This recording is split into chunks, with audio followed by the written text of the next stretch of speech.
단어로 읽는 세계사. 장한업. 은행. 은행이 영어로 뱅크이다. 은행의 역사부터 보자. 최초의 은행은 4000년 전 바빌로니아에 있던 신전은행이었다. 성직자들은 사람들에게 담보물을 받아 대출을 해주었고 내용을 적어 신전 기록실에 보관했다. 신전 앞마당에는 벽에 고정해 놓은 의자나 탁자가 있었다. 그 위에 물건을 올려놓고 팔거나 교환했다. 성직자와 사람들이 은행 업무를 보기 시작한 것이다. 그 이후 시장에서 화폐를 사용하면서 성직자들은 군주나 거상에게 돈을 빌려주고 이자를 받았다. 곡물을 담보로 대출을 해주거나 귀중품을 보관해주는 대가로 수수료를 챙겼다. 지방과 외국의 무역상들이 힘을 합쳐 투자를 하면 이익금을 나눠주기도 했다. 12세기만 오늘날과 같은 민간은행이 생겼다. 1193년 이탈리아 피콜로미니 가문이 토스카나 지방의 시에나에 근대식 민간은행을 세웠다. 시에나라는 지역은 프랑스에서 로마로 이어지는 무역로에 있어 은행업이 발달했다. 근대 은행업이 이탈리아에서 시작했기 때문일까? 은행 업무와 관련된 용어들의 뿌리는 이탈리아어다. 파산을 의미하는 방카로타. 방카는 의자나 탁자를 말한다. 로타는 썩은 이라는 뜻이다. 부서진 탁자라는 말이다. 로타는 라틴어 룸페레에서 나왔다. 부수다라는 뜻이다. 부서진이라는 의미의 과거 분사 룹투스가 나온다. 파업을 의미하는 영어 뱅크럽트에서 럽트도 룹투스에서 나온다. 뱅크럽트라는 말은 방카로타가 16세기 중엽에 변화한 단어다. 왜 부서진 탁자가 파산인가?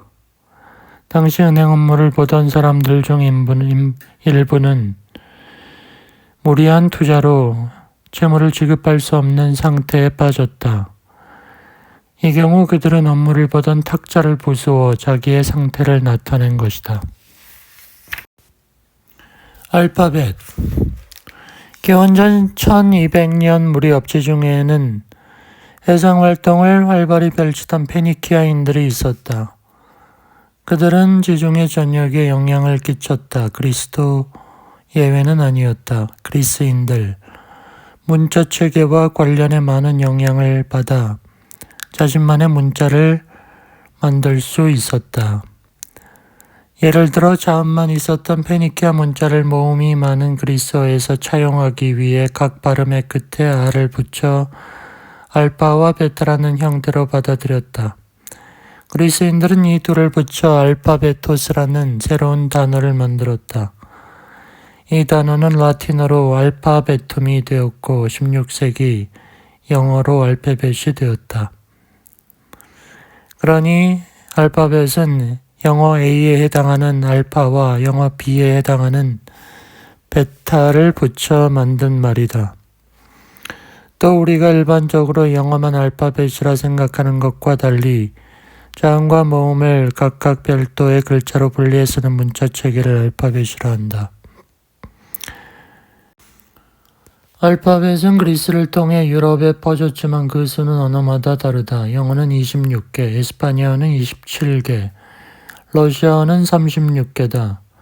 철자 수가 다른 이유는 알파벳의 한 소리 한 철자 원칙과 관련이 있다. 각 나라마다 소리의 수가 다른 것이다. 알파벳과 관련해 흥미로운 이야기 더 있다. 초기에는 오른쪽에서 왼쪽으로 알파벳을 썼다. 중세 이전까지는 대문자만 사용했다. 수세기 동안 알파벳에는 구두점이 없었다. 모든 단어를 빈칸 없이 붙여 썼다. 파피루스나 양피지 같은 재료들을 아끼기 위해서다. 당시에는 글을 쓰는데 필요한 재료가 비쌌다. 그렇게 고대 문자를 해독하는 일은 소수의 전문가만 할 수 있다. 우리나라 알파벳은 한글에 대해 얘기하겠다. 한글은 만든 사람 창제 원리가 알려진 유일한 문자이다. 그래서 서적 훈민정음은 훈민정음 헤레본은 유네스코 세계 기록 유산으로 등재됐다. 우리는 이러한 한글의 자부심을 가져야 한다. 학교. 오늘날 학생들은 학교가 본래 여가를 지칭하던 말이었다고 들으면 의아할 것이다. 고대 그리스 교육은 정규 교육과 비정규 교육으로 나뉘었다. 고용한 교사가 하는 개인 교습 또는 공공학교 수업을 정규 교육이라 하고, 교육자라고 자처하는 지식인들이 특정 개인을 대상으로 하는 교육을 비정규 교육이라 한다. 호메로스 일리아드에는 포이닉스가 아킬레우스의 스승으로 등장한다. 펠레우스의 부탁으로 아킬레우스에게 정치와 외교를 가리킨다. 이처럼 고대 그리스 교육은 문학 교사가 문학을 가르치고 철학 교사가 철학을 가르치는 개인 교습이 주를 이루었다. 개인 교사가 집에 와서 가르치는 시간 동안 학생은 여가를 즐길 수가 없었다. 교사가 지켜보고 있는데 딴짓을 못했다. 하지만 한 명의 교사가 여러 학생을 한 곳에 모아놓고 가르치면 학생들은 여유를 부릴 수 있었다. 집합교육은 학생들에게 여가와 같았다. 그래서 그리스 사람은 집합교육을 스쿨이라 부른 것이다. 여가를 뜻하던 스쿨은 서서히 지적 논쟁이나 교육을 위한 여가로 의미가 바뀌었다. 아카데미. 클로드 레비스트로스는 인류 역사를 이렇게 표현했다. 태초에 숲이 있었고 오두막이 지어졌다. 다음에 마을과 도시가 생겼고 마지막으로 아카데미가 탄생했다. 아카데미가 고대 그리스의 것인지 프랑스의 것인지 알 수 없지만 학문의 전당을 가리킨다. 아카데미는 그리스 신화에 나오는 아카데무스의 이름에서 따왔다. 아카데무스의 동산을 뜻하는 그리스어 아카데메이아가 라틴어로 들어가 아카데미아가 됐고 15세기 영어에서 아카데미가 되었다. 아카데무스의 동산이 어떻게 아카데미가 되었나? 플루타르크 영웅전 중 아테네 영웅 테세우스 편에 아카데미와 관련된 얘기가 나온다. 테세우스와 페리토스는 스파르타 신전에서 춤을 추고 있던 헬레네를 보고 납치한다. 추격자들이 무기를 들고 쫓았지만 둘은 테세우스의 고향이 있는 펠로폰네소스 반도로 도망친다. 두 사람은 누가 헬레네를 아내로 맞이할지 제비뽑기로 결정한다. 결국 테세우스가 이겨 헬레네를 데려간다. 하지만 50살인 자기가 12살인 헬레나와 결혼하기 어려워 사람들을 시켜 헬레네를 보살피게 한다. 어느 누구도 헬레네가 어디에 있는지 발설하지 않도록 명한다. 헬레네의 쌍둥이 형제인 카스토르와 폴리데우케스가 군사를 이끌고 와 헬레네를 요구한다. 에테네 사람들은 당연히 모른다고 대답한다. 분노한 두 사람이 아테네를 공격하려 마음먹자 아카데무스가 나타나 그녀가 있는 곳을 말한다. 이 인연으로 쌍둥이 형제는 아카데무스를 공경한다. 스파르타가 아테네를 침공할 때도 아카데무스가 살던 아카데메이아는 건드리지 않았다고 한다. 그리스 철학자 플라톤은 아카데무스가 살던 동산의 사람들을 모아놓고 철학, 천문학, 수학, 생물학을 가르쳤다. 아리스토텔레스 같은 인재를 배출한 이 학문의 전당은 529년 동로마 제국의 유스티니아누스 대제가 폐교시킬 때까지 이어졌다. 이것이 중세 이후 유럽에서 다시 부활의 아카데미로 이어진다.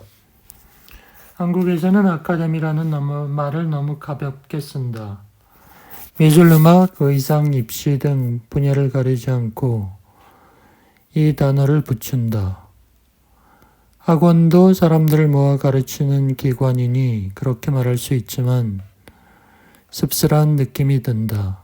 프랑스에서 아카데미라고 하면 국가 최고의 학술 기관인 아카데미 프랑세스를 말하고 있다. 혹은 각 시도에 있는 교육청을 의미한다. 1635년에 설립된 아카데미 프랑세스에는 문학가, 과학자, 사회학자, 철학자, 의사 등 최고의 지성인이 속한다. 회원은 선거를 통해 선출되고 그들은 존경을 받는다. 아카데미아 입구에는 기하학을 모르는 자는 들어오지 말라고 새겨져 있다.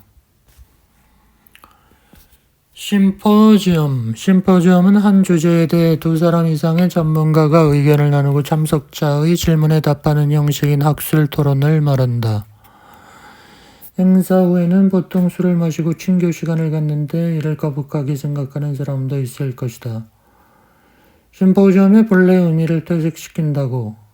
그러나 거북해할 것이 없다. 심포지엄은 원어로 따지면 함께 술을 마시는 것이다. 심포지엄 어원은 그리스어 심포지온이다. 심은 같이, 포시오는 술을 마심이다. 학자들이 화기애애하게 술 마시는 모임이다. 심포지온이 라틴어에서 심포지엄으로 변해 16세기 영어를 거쳐 쓰이는 것이다. 심포지엄의 정확한 의미를 알려면 고대 그리스 사회 모임을 알아야 한다. 2부분으로 모임이 나뉘었다. 먼저 연회에서 식사를 하고 식탁이 정리되면 주연을 열었다. 주연을 심포지온이라 한 것이다. 여기에 초대받은 사람들은 제담, 시, 낭송, 악기 연주로 흥을 돋우었다. 플라톤의 향연에 많이 남아있다. 이 책의 내용은 비극신 아가톤의 집에 모인 사람들의 이야기로 철학자 소크라테스, 희극신 아리스토파네스, 의학자 에릭시 마코스를 비롯한 여러 사람들이 향연을 벌인 것이다. 함께 식사를 하고 의례적 조제를 마친 후 본격적 향연 행사, 즉 술판을 벌일 참인데 파우사니아스가 전날 과음 때문에 술은 피하고 싶다고 말을 꺼낸다. 그를 시작으로 하여 아리스토파네스, 에릭시마코스, 파이드로스가 한마디씩 하며 합의가 이루어지고 에릭시마코스가 술은 자율적으로 마시고 이야기로 즐기자는 제안을 한다. 이처럼 고대 그리스 시대의 수준 높은 주연에서는 음주를 부차적인 것으로 생각했고 주어진 주제에 대한 철학적 논의를 중시했다. 18세기 전까지 영국 사람들은 고대 그리스 시대 이런 모임을 언급하며 선망했다. 18세기부터는 그와 비견할 당대의 모임들을 만들어가기 시작했다. 그곳에서 양질의 술로 분위기를 고조시키고 흥미로운 토론을 벌였다. 사무엘 존슨 박사가 이끄는 유명한 문화클럽의 회원이었던 존 허킨스는 1787년 자기 자서전에서 당시 모임을 심포지엄이라 했다. 고대 그리스 심포시온이 영국에서 부활한 것이다. 19세기에 들어서면서 심포지엄의 사교 측면은 사라진다. 특정 주제에 대한 다양한 의견과 관점을 들어보는 공적인 성격의 학술 대회로만 인식된다. 한국인들은 아직까지 고대 그리스 전통을 잘 지키는 것 같다. 뒤풀이를 하고 있으니. 멘토. 요즘 유행하는 멘토라는 말은 조언자로 사용된다. 이와 함께 멘티라는 말은 조언을 듣는 사람이다. 멘토와 멘티라는 용어를 둘러싼 무지와 오해가 있다. 멘티는 공식 영어가 아니다. 사람들이 만든 단어다. 멘토에서 오화를 전미사로 보고 먼트에다가 이를 붙여 멘티를 만들었다. 기발한 생각이지만 멘트라는 단어가 따로 있진 않다. 대부분의 사람들은 멘토가 신화에 나와 있는 사람의 이름에서 비롯되었다는 사실을 모른다. 고대 그리스 이타카 섬의 왕 오디세우스가 트로이 전쟁을 떠나며 친구 멘토르에게 자기의 아들 텔레마코스의 교육을 맡긴다. 그는 오디세우스가 전쟁에서 돌아오기까지 친구의 자선생님, 상담자, 아버지가 되어 텔레마코스를 돌보았다. 멘토르라는 이름은 지혜와 신뢰로 한 사람의 인생을 이끌어주는 지도자의 의미로 사용되었다. 따라서 멘토는 경험 많은 사람으로서 상대방의 잠재력을 알아보고 자기의 분야에서 꿈을 이루도록 도와주는 교사, 스승과 같은 사람을 말하게 되었다. 스포츠. 오늘날 스포츠라는 단어는 운동, 경기, 재미, 장난의 의미다. 예를 들어 The comments were only made in sport 라는 문장을 그 논평은 단지 재미삼아 한 것이다로 해석할 수 있다. 고대 스포츠의 시작은 경기나 장난이 아니라 실전이었다. 옛날 사람들은 동물과 적으로부터 살기 위해 활을 쏘고 창을 던지며 싸웠다. 모두 사활을 건 행위였다. 스포츠의 어원은 라틴어 포르타레까지 거슬러 올라간다. 물건을 운반하다라는 이 동사에 접두사인 데를 붙인 데포르타레는 슬픈 정신 상태를 없애다 라는 뜻이다. 여기에서 흥겹게 놀다라는 뜻의 고대 영어 디포르트가 나왔고 그 두음을 생략한 것이 스포츠이다.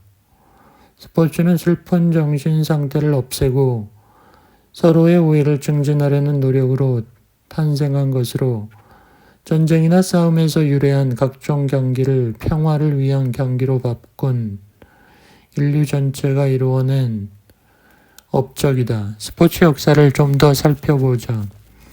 로마 시대의 사람들을 광부시킨 것은 전차 경기다. 이 경기장의 이름이 바로 오늘날 영어 서커스의 기원인 키르쿠스이다. 로마 시대의 스포츠 전통은 중세로 접어들면서 사라진다. 이교도의 축제라는 이유 때문에 393년 올림픽 경기를 끝으로 중단되었다.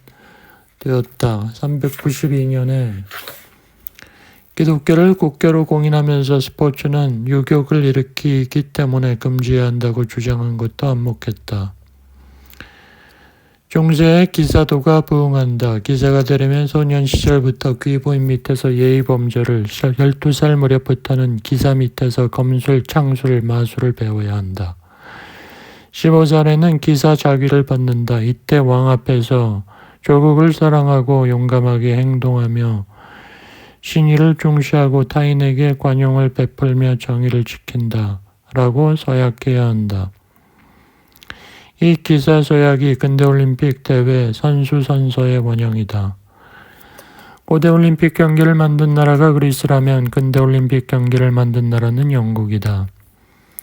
1896년에 올림픽이 다시 열린 장소는 그리스지만 축구, 럭비, 보트, 배드민턴, 탁구, 악기 등 스포츠의 규칙을 영국에서 정했기 때문이다. 그렇게 된 계기는 두 가지다. 하나는 영국이 시민혁명과 산업혁명을 통해 가장 먼저 근대적 시민사회를 이루었기 때문이다. 또 하나는 세계 곳곳에서 개척한 식민지를 통해 자기들의 문화를, 스포츠 문화를 전파할 수 있었기 때문이다. 노블레스 오블리주, 프랑스 문장이다. 노블레스는 고귀한 신분을 뜻하고 오블리주는 강제하다라는 동사이다. 고귀한 신분은 강제한다 라는 의미다. 고귀한 신분은 뭘 강제할까? 고대 로마의 귀족들은 여러 특권을 누렸다. 노블레스 오블리주는 귀족들에게 그러한 특권에 상응하는 의무도 잊지 말라는 의미다. 고대 로마 귀족은 전쟁이 일어나면 자기 재산을 사회에 환원하고 스스로 최전선에 들어가서 적들과 싸웠다. 그렇다고 장군 한니발이 로마와 벌인 2차 포에니 전쟁에서 로마 공화정 시대 최고 관직인 집정관 13명이 목숨을 잃었다. 또한 그들은 부와 사회적 지위보다는 과소비를 지향하고 정신적 가치를 더 소중히 여겼다. 많은 학자들은 초기 로마 귀족들의 철저한 노블레스 오블리주 정신 때문에 로마가 지중해 세계를 통일하고 맹주가 되었다고 본다.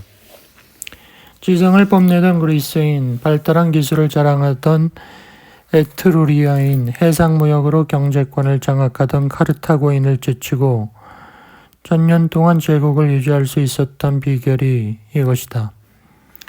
이 용어를 고대 로마 시대부터 사용하지는 않았다. 처음 사용한 사람은 프랑스의 정치인이면서 작가인 가스통 피에르 마르크로 알려져 있다. 그는 자기의 저서 격언집에서 51번째 격언으로 이 용어를 썼다. 그가 강조하고 싶었던 것은 귀족들은 권리보다 의무가 많다는 것이다. 노블레스 오블리주 영신을 얘기할 때 빠지지 않는 사례는 영국 이튼 칼리지 졸업생들이다. 1440년 헨리 6세가 설립한 이 학교는 영국 내에서도 명문 귀족 학교이다. 졸업생 중 제1차 세계대전에 참전해 목숨을 잃은 학생만 1157명이다. 2차 대전 때도 많이 목숨을 잃었다. 대부분 귀족 출신이었던 이 학교 졸업생들은 전쟁이 일어나면 먼저 참전해 노블레스 오블리주 정신을 보여주었다. 1982년 포클랜드 전쟁 때 영국의 여왕의 차남인 앤드류 왕자가 헬리콥터 조종사로 참전한 것도 노블레스 오블리주를 실천한 일화이다. 왕의 계승순이 사위인 왕자를 가장 위험한 전장에 배치하는 모습 덕분에 영국 왕실이 이어지고 있는지도 모른다. 우리에게도 노블레스 오블리주 정신은 있다. 신라가 삼국을 통일하는 데 원동력이 된 화랑 정신이나 조선의 선비 정신이 대표적 사례이다. 문제는 우리의 이러한 아름다운 전통이 흐려지고 있다는 것이다. 소금. 인간에게 가장 중요한 식재료 중 하나는 소금이다. 인체에는 약 0.7%의 소금이 있으며 땀이나 오줌에 섞여 배출되기 때문에 성인은 하루에 10에서 15g의 소금을 섭취하지 않으면 생명을 유지할 수 없다. 여기에 지구 생명의 탄생이라는 비밀을 푸는 열쇠가 있다. 지구상의 생물은 사실 어머니 바다에서 탄생했던 것이다. 과거 사람들도 소금의 가치를 알고 있었다. 그래서 그들은 여러 가지 방법으로 소금을 얻으려 했다. 바다가 육지로 변한 곳에서 죽거나 오늘날의 염전처럼 바닷물을 증발시켜 얻었다. 소금 광산으로 유명한 곳은 오스트리아 찰스부르크이다. 오늘날 이 도시는 아마데우스 모차르트의 생가와 사운드 오브 뮤직의 배경이지만 예전에는 세계 최초의 소금 광산이 있었다. 소금을 캐기 시작한 것이 기원전 1000년부터였다고 한다. 독일어로 찰스는 소금을 의미하고 부르크는 마을을 의미한다. 소금으로 발달한 도시라면 이탈리아 로마와 베네치아도 있다. 로마의 인구가 많아지고 소금 수요가 늘어나자 로마 제국은 아드리아 해역에 제염소를 만들어 소금을 생산했다. 용로를 이용해 로마로 운반했다. 사람들은 이 용로를 비아 살라리아라고 불렀다. 살라리아는 소금을 뜻한다. 베네치아는 암초와 작은 섬으로 이루어진 해상 도시이다. 훈족의 침입에 두려움을 느낀 롬바드리아족이 이곳으로 옮겨와 살면서 발달했다. 당시 베네치아는 아주 볼품없는 어촌이었지만 동로마 제국이나 동방 여러 나라에 소금을 팔면서 유명한 부유한 도시가 되었다. 오래전부터 인간의 생활과 관련된 소금은 많은 음식뿐 아니라 많은 단어에 숨어있는 재료이다. 샐러드, 소시지, 샐러리 등이 대표적인 예다. 처음 두 단어는 음식과 관련된 단어라 이해되겠지만 마지막 단어인 샐러리 또 고대 로마 시대의 병사와 시민들에게 하루 일당으로 소량의 소금을 주었기 때문에 나온 말이다. 몸의 염분이 부족해진 데다가 거친 밀가루빵을 맛있게 먹으려면 소금이 필요했던 것이다. 이때 나누어주는 소금을 셀라리움이라 했다. 그것이 샐러리가 된 것이다. 로또 복권. 로또의 어원은 고대 프랑스어 로트이다. 이 로트는 할당, 보상, 상의 의미이다. 이탈리아인은 1530년 이 로트를 차용해 로또라는 단어를 만들었다. 이 단어가 18세기에 영어로 들어갔다. 복권의 기원은 그보다 오래전인 로마 시대까지 거슬러 올라간다. 로마의 귀족들은 연세를 자주 했는데 분위기를 고조시키기 위해 사람들에게 물건을 던져주었다. 사람들은 이 물건을 받으려고 함성을 질렀다. 이 광경을 멀리서 보는 사람들이 귀족의 연설에 환호를 보내는 것처럼 보이는데 그 효과를 노린 것이다. 크기가 너무 커서 던져주기 어려운 것도 있었다. 이 경우 물건에 이름을 적은 증서로 대신했다. 탁자라고 적힌 증서를 뿌리고 그것을 주우면 탁자를 주는 형식이었다. 복권을 최초로 만들어 판 사람은 로마의 초대 황제 아우구스투스였다. 복권 당첨금의 일부를 노예 집회 등으로 배당하고 나머지 돈을 로마 복구 자금으로 활용했다. 이때부터 복권이 상업성을 띠기 시작했다. 중세 이탈리아에는 행운의 상점이 있었다. 소에게 돈을 내고 안으로 들어온 손님이 행운의 항아리에서 번호편을 꺼내 그 번호와 일치하는 물건을 받는 장소였다. 번호 추첨을 통해 당첨자를 가리는 복권도 이탈리아에서 시작되었다. 1530년 피렌체에서 발행한 복권이 시초이다. 당시 대단히 성공적이어서 빠른 시간에 이탈리아 전역으로 퍼졌다. 이런 것을 보면 이탈리아 사람들은 오락에서도 창의적이었다. 행운의 상점처럼 복권을 뽑는 장소를 롯테리아라고 한다. 한국에도 이 단어를 사용하지만 복권과는 관계가 없다. 로망.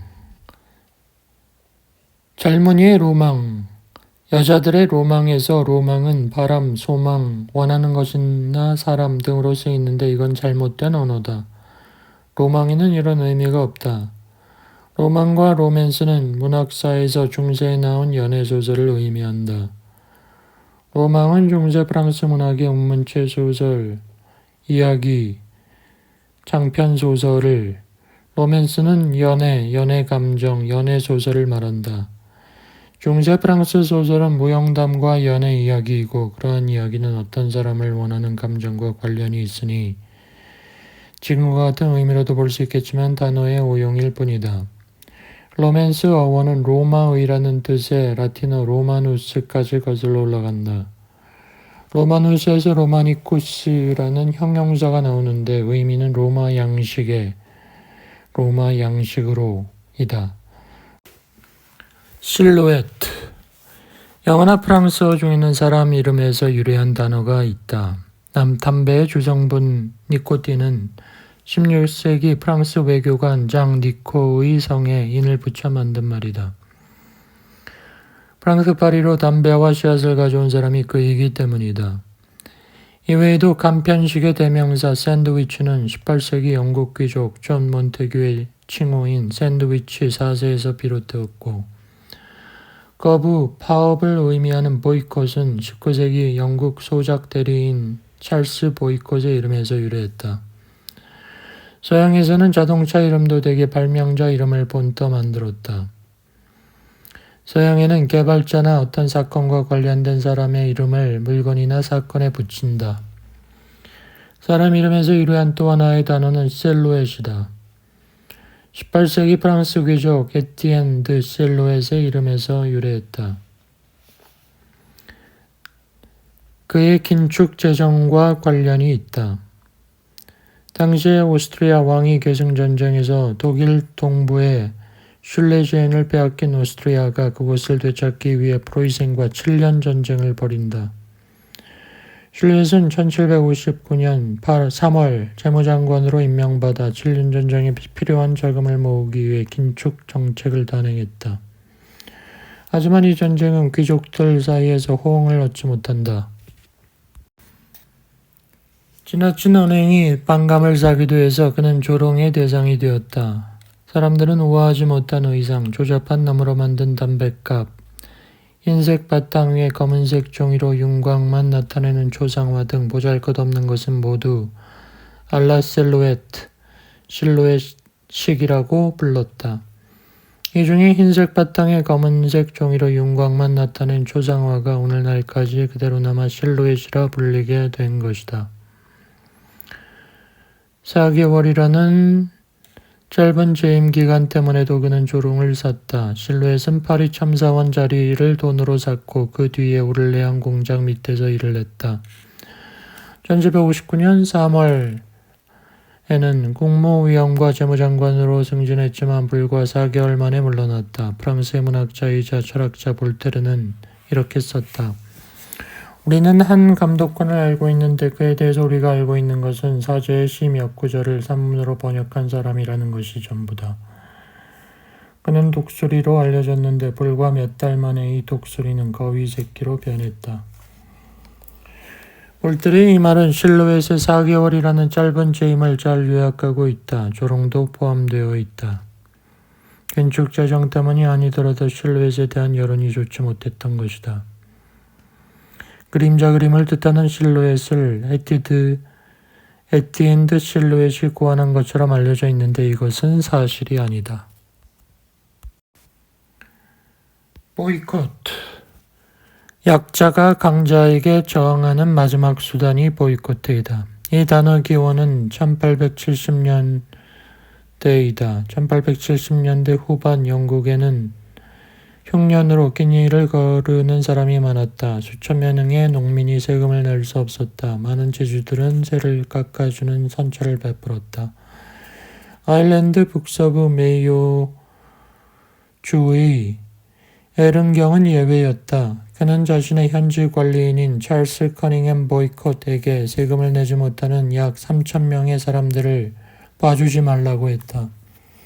농민들은 토지조합까지 만들어가며 대항했다. 보이콧에 대항하는 운동은 힘을 얻으면서 사태가 험악해지자 아일랜드 북부에서 오렌지 당원들이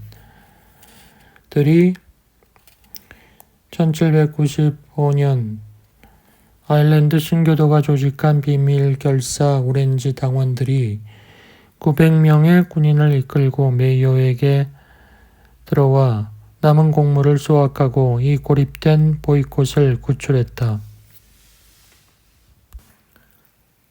보이콧과 비슷한 의미로 사보타주가 있다. 이 단어는 남학신을 뜻하는 프랑스어 사보트로부터 생긴 말이다. 사보타주는 중세 유럽 농민들이 영주에 부당한 저항에 수확물을 남학신으로 짓밟은 데서 생긴 단어이다. 이런 전통은 19세기 산업혁명 시기에도 이어져 프랑스의 노동자들은 기업주가 부당한 요구를 하면 신고 있던 남학신을 기계 속으로 던져 생산 설비의 작동을 중지시키기도 했다. 1차 대전 당시에는 비밀 공작 대원들이 다리철도 등을 파괴하는 것으로 사용되었다. 고대 이집트 모든 벽화에도 남학신이 그려져 있는 것으로 보아 남학신은 오래전부터 있었다. 고대 로마 시대에도 하층민이 신었다. 유럽에서는 특히 프랑스, 네덜란드, 벨기에 등지의 농민이 신었다. 요즘 텔레비전 뉴스에서 한국이나 외국에서 농민들이 도로를 점유한 채 사과, 감자, 토마토를 놓고 발로 밟거나 트럭으로 밀어버리는 장면을 보는데 남학신만 신지 않았을 뿐 사보타주와 똑같다고 하겠다. 부르주아. 역사서에서 자주 보던 단어 부르주아는 성이란 뜻을 가진 부르크와 관련이 있다. 부르크는 프랑스어로 부르, 독일어로 부르크라고 한다. 실제로 프랑스나 독일에 가보면 프랑스의 스트라스부르크, 독일의 브란덴부르크, 함부르크 등이 있다. 오늘날 부르주아는 세 가지를 의미한다. 첫째, 중세 유럽에서 성직자와 귀족에 이어 제3계급으로 등장한 사람들. 둘째, 근대 사회에서 자본가 계급을 형성한 사람들. 셋째, 돈 많은 부자들이다. 이렇게 의미가 다양한 요인으로 프랑스의 사회 구조를 들 수 있다. 유럽에서 부르주아가 출현했던 때는 약 11세기이다. 당시 부르주아는 성, 즉 도시에 사는 사람들을 가리켰다. 도시가 발달하면서 부르주아 계급 역시 성장했다. 성직자와 귀족이 아니었던 이들은 성 주위에 살면서 도시 안팎으로 성장하는 무역업과 상업 덕분에 큰 돈을 벌었다. 부르주아는 이렇게 축적한 부를 앞세워 사제와 귀족에 이어 제3계급이 되었다. 하지만 부르주아는 신분의 차이로 차별을 받았다. 그래서 귀족 자기를 사는 부르주아들도 등장했다. 이런 세태는 프랑스의 작가 몰리에르가 1670년에 쓴 평민귀족에 나타난다. 이 작품을 통해 돈 많은 부르주아인 주인공이 귀족으로 신분 상승을 꿈꾸며 벌이는 행태를 보여준다. 18세기 부르주아는 자신들의 지위가 사회에서 인정받기를 원했다. 프랑스 혁명으로 정치적 위상을 확보한 부르주아는 제2제정시대의 산업혁명을 통해 부를 축적하고 귀족과 싸우면서 지위를 공고히 해나갔다. 공산당 전원에서 부르주아를 중세로부터 전해 내려오던 모든 계급을 뒷전으로 밀어냈다라고도 표현하고 있다. 농업 중심의 경제가 무너지고 주요 생산 수단을 차지한 부르주아는 사회의 주요 계급인 고용주로, 그렇지 못한 프롤레타리아는 고용인으로 전락했다. 우리나라는 어떤가? 일제강점기 때 있었던 부르주아와 프롤레타리아 사이의 계급 갈등은 일본인과 조선인의 민족 갈등에 가려 부각이 되지 못했다. 해방 이후에도 심각한 이념 갈등, 신탁 통치, 남북 분단, 한국 전쟁 등으로 그랬다. 1970년대 전태일 열사와 학생들의 항쟁으로 노동자들의 열악한 환경이 떠올랐지만 전체적으로 군부 독재를 타도하는 수준에 머물렀다. 1980년대에는 민주주의 확산에 1990년대에는 외환 위기에 관심이 쏠렸다. 역사적으로 한국 내 부르주아와 프롤레타리아 대립은 국가 위기 속에서 축소되어 표출되지 못했다. 일부 학자들은 빈익빈 부익부 현상이 점점 심해지고 있는 오늘날의 상황을 진정한 부르주아와 프롤레타리아 갈등의 서막으로 보고 있다. 프롤레타리아, 부르주아가 유상계급이면 프롤레타리아는 무상계급이다. 프롤레타리아는 로마의 좌증 시민을 가리키는 라틴어 프로레타리우스에서 유래했다. 이 단어가 14세기 프랑스어로 들어가 프롤레테르가 되었고 이 단어에서 프롤레타리아가 나왔다. 이 단어를 처음 쓴 때는 1832년이다. 그때만 해도 이 용어는 사람들에게 생소했다. 왜냐하면 당시 산업혁명의 진전과 함께 지주소작인의 관계가 자본과 임금 노동자의 관계로 변하기는 했으나 19세기 초반까지 임금 노동자가 소수였기 때문이다. 1840년대에 독일의 사회학자 칼 마르크스가 이 용어를 정의하고 1848년 프랑스의 2월 혁명에서 노동자 계급의 대규모 저항이 발생하고 나서 임금 노동자가 사회 전면에 드러나자 프롤레타리아라는 용어가 유럽 여러 나라에 사용된다. 마르크스는 생산수단의 소유 여부에 따라 부르주아와 프롤레타리아로 구분했다. 부르주아는 소유한 생산수단과 자본으로 상품을 제조하고 판매해 부를 축적하는 한편 프롤레타리아는 생존을 위해 자본가에게 노동력을 제공하고 그 대가로 임금을 받아 살아가는 계급이라 정의했다.